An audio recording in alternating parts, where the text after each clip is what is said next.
So, joking around with one of my fellow teachers, we were talking about how I needed to do a science survival 101. So that in case there was ever a snowpocalypse again, we would know how to survive this. So, I'm going to take you through a normal day in Snowpocalypseville, where there is no power, there is no water, but there's lots of snow. You just have to boil it. And the roads are unsafe to travel. Sounds like a scenario Miss Reese would make up to challenge her science students and discover the science behind how to survive. Yes, it does. And it is also my everyday life. So, first, you need one of these fancy headlights, because then you can just look at things and not have to worry about, like tripping on things, especially in the dark. So one of these is very essential to life right now. But here's the first step. So it's, below 30 outside. Currently it's 21 degrees Fahrenheit. For all of you Celsius people out there, that's like -7. Right now, super cold inside. Inside though, it's like a balmy 37 degrees. So we're doing great inside. That's Fahrenheit. I need to do the math on the Celsius. Give me some time. So first thing is saving all of the food. So it is currently colder in my colder in my apartment than it is in my fridge. So all of my food in my fridge is now currently out, just hanging around on my countertop, and all of the food that needs to be frozen, well, it's outside. This is a science teacher's solution for when they tell you need to boil water and there's no electricity nor water. You boil snow using scented candles from your past students. Thanks, children. Y'all are keeping Miss Reese warm tonight. R.I.P. Avocado plant that did not survive the cold winter storm. Yeah, and the rest of my plants are slowly dying, but hopefully they will last. Currently, I have them covered up with what little things I could spare of, warmth rags for them so they don't freeze. I'm hoping to get a little bit more on my bell pepper. Just hang on. Yeah. Here's what I've learned about the firewood that I have collected. Old wood is best. This is a year dyed within the last year, so it's not really lighting right now. So tomorrow's mission is to find trees that have died more than 3 or 4 years ago, because their wood is clutch. So this is the night tour. Entertainment comes in the form of, hey, Harry Potter. Thank goodness for J.K. Rowling and making super long and thick books to keep me entertained for hours on end. And that concludes tonight's tour.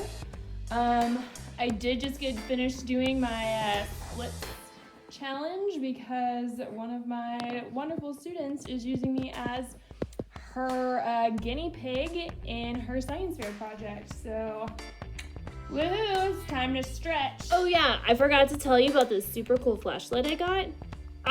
The best is that it's no battery needed. It's totally, can't speak. Words are hard. It's powered by mechanical energy, so I just have to turn this little knob here, or press this knob down, and it spins the wheel and it charges it. So don't have to worry about running out of batteries in a snowpocalypse, because you have your own energy, chemical energy from your body transferred to mechanical energy inside this wheel. Thanks, science. Couldn't do it without ya. All right, let's talk snowpocalypse fashion. So the key to snowpocalypse fashion is layers. So you want multiple layers, and multiple thin layers will actually keep you warmer than a single thicker layer, because It's the warm air that is trapped between the layers that act as an insulator. So all of that heat is being trapped in there in those warm air pockets. If you remove a layer, well then you reduce the amount of heat trapped, which would then cool you down. So let's talk about what layers I have. Well, to start off, I have an inner layer that is made up of polyester and not cotton, because polyester dries a lot faster than cotton. Cotton, when you sweat, will actually keep you colder because it soaks in all that moisture and it doesn't evaporate. So it takes a really long time for it to evaporate, which is not fun when you're walking around and now you've got this like cold, wet, sweaty thing attached to your skin. Second of all, I have like a nice wool like sweater and some thicker hoodies underneath, mainly because I wanted pockets. Lots and lots of pockets. I got like 10 layers of pockets in case, you know, I want to stuff things in them. I don't know, you never know. And then my outer layer is also pretty thin. It also has more pockets, essential, but also protects me from the wind. So your outer layer you want more like, not so much to keep you warm, but mainly to keep the elements like the wind and the snow off you. Also wearing a couple of layers of pants, 32 below, and then my sweatpants on top to protect me from like the wind and the elements. Now, let's talk socks. Weirdly enough, I thought that the whole layering thing would apply to the socks, but it doesn't. According to Joshua K., who is a podiatrist in Los Angeles, he says wearing 2 pairs of socks to keep your feet warm is an exercise in futility. Your boots were designed to hold your feet and 1 pair of socks, not 2. So the second pair compresses your foot, cutting off circulation and making your feet colder than they would be with a single pair. So this impairs blood flow and makes your feet even more vulnerable to frostbite. Nobody wants that, so single layer it only on your feet when you're walking around in the snow is what I've learned. Well, that's it for today's Snowpocalypse fashion. Oh yeah, don't forget the scarf and the hat. And if you're walking around outside, your face guard to protect your face from the cold elements and also keep you safe from COVID. All right, until next time, see ya later. Hey guys, it's daytime edition of what do you do when it's a snowpocalypse? So, one of the main important things is to keep busy so that you don't get bored and focus on how cold it is. So today I am going on a hike. So take a look at this cool frozen background behind me. That's a cave that's been frozen. You can see all of the icicles hanging off of that. How cool is that? Nature is pretty cool, even if it can be deadly sometimes. So my hiking trail is definitely been interrupted by lots and lots of trees. So where I once was able to walk clearly, now I have to like go underneath bushes and trees. And it's kind of like stepping into the world of Narnia when you get through the other side. There are a lot of downed trees in the area, but nothing that's proving to be good firewood. The weight of the snow is definitely like tumbling a lot of trees and making them bow over, but for firewood you want stuff that's been dead for a long time, so these aren't going to do me any good. Although look how cold these trees look. They're like icicled over. I'm obsessed with this. Oh look, signs of life, non-human life. This wasn't here on my way up here, so a deer has come by recently. That's kind of cool. Yeah, you don't see this a lot in Texas. Winter wonderland for sure. The white witch should be near. A walker tip for you. Anything that looks shiny, don't walk on. That's the seal of death right there. Super slippery. As I say, super slippery, and you're destined to, best case scenario, look like an idiot as you stumble around. Worst case scenario, hit your head. It's best just to go a long cut. Please look at this tree. It got uprooted with the amount of snow and ice on it. On the plus side, it's now providing a nice, cozy home for some sort of animal. Be careful, kids. Don't go near it. Just appreciate it. Stuff like this gets me every time. It's a cactus. Covered in snow. Did you hear that sound, kids? That gentle drip, drip, dripping? That's the sound of Texas thawing out. Aslan's coming. And Narnia is slowly going back to where it should be. Well, it was nice while it lasted.